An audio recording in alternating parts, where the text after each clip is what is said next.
దేవుని నామానికి మహిమ కలుగును గాక. దేవుని యొక్క పరిశుద్ధ వాక్యం చూసుకుందాం ఈ రోజున. దావీదు మహాభక్తుడు రాసిన కీర్తన 25వ అధ్యాయము 5వ వచనం.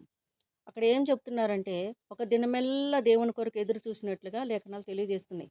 దావీదు మహాభక్తుడు ఒక దినమెల్లా మరి దేవుని కొరకు ఎదురు చూసినట్టుగా అంటే కనిపెట్టుకొని ప్రార్థన చేస్తుండనమాట. దేని కొరకు ప్రార్థన చేస్తుండు?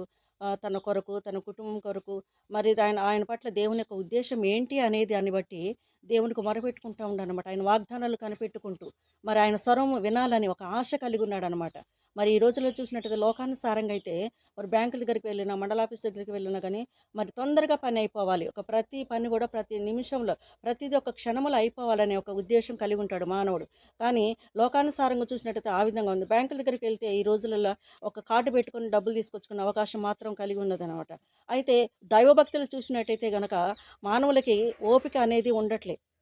రోజు రోజు చూస్తా ఉంటుంటే ఒక గంట ప్రార్థన చేసే విషయంలో ఒక అర్ధగంట తగ్గించుకోవాలని చూస్తాను. సంఘ ప్రార్థనలు గానీ, కుటుంబ ప్రార్థనలు గానీ. మరి ఆదివారపు ఆరాధనలకు చూసినట్టయితే గనక 2, 3 గంటలు కూర్చోవాలంటే కూర్చోలేకపోతున్నారు. అంటే ఆ ఆరాధనలో గూడా ఇంకా తగ్గాలి. ఇంకా సమయం తగ్గాలి. ఇమ్మీడియేట్‌లో అయిపోవాలి. ఒక గంట, ఒక అర్ధగంట, ఒక 2 గంటల అలా అయిపోవాలనేదే మానవుని యొక్క ఉద్దేశ్యము. మరి మనము కూడా ఈ లోకంలో ఎలా ఉన్నామనంటే మరి తొందరగా పని కాగొట్టుకోవాలి. అంటే ప్రార్థన చేయగానే వెంటనే అద్భుతం జరిగిపోవాలి. అలాంటి ఉద్దేశ్యం కలిగి ఉన్నాం.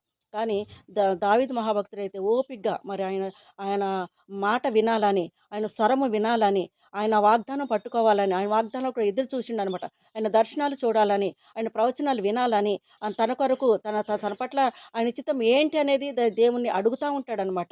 కనిపెట్టుకుని ప్రార్థన చేస్తా ఉండు. మరి మనం కూడా అలాగా కనిపెట్టుకుని ప్రార్థన చేయాలని దావీదు మహాభక్తుడు అలాగ ఓపికగా ప్రార్థన చేసిండు గనుకనే ఆయన స్వరం విన్నాడు. ఆయనకి లోబడ్డాడనమాట. ఆయనకి తగ్గించుకొని ఉన్నాడు గనుక ఒక రాజుగా ఎంచబడ్డాడు.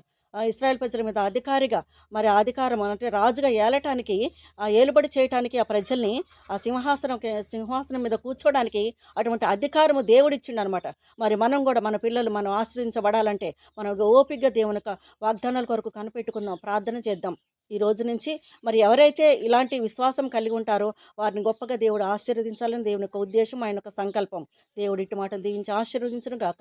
ఆమేన్. ఆమేన్. ఆమేన్.